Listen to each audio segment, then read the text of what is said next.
Rick was not been happy with his team, right? And I'm sure you noticed it today. Mark Scheifele playing on the wing. They are holding on for dear life. Calgary's on their tail. Nashville on their tail. If they find a way to miss the playoffs, this is one of the more epic choke jobs I can think of in a long time.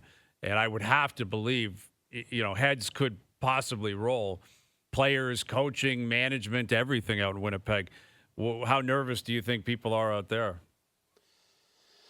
Yeah, it certainly used the word epic. It could be one of the epic off seasons in a lot of different ways. And let's bring it back for a moment. I mean, Noodles and I talked about this on That's Hockey last night.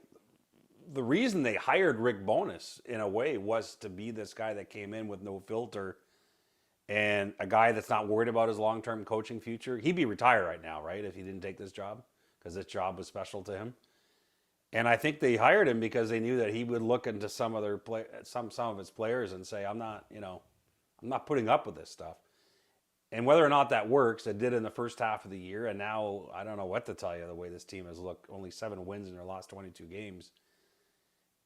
I think almost regardless of whether they make it or not, let's say they make it, lose in the first round, there's change coming here.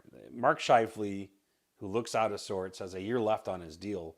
If you're the Winnipeg Jets, you can't just let him show up to camp next year on an expiring deal and then let him walk in the free agency a year from now. So he's either signed or traded, and does he even want to sign? Do the Jets want to sign him? Connor Hellebuyck is a year away from UFA.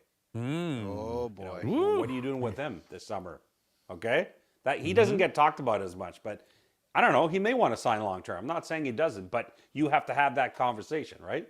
And, of course, Pierre-Luc Dubois, whose camp already made it known last summer to the Jets that he probably wouldn't sign long-term. So, there's all kinds of other things that could happen, but just start with the fact that you're talking about 3 players that help stir the drink there in Winnipeg, whose futures could be in doubt in Winnipeg. That could be headline making this summer.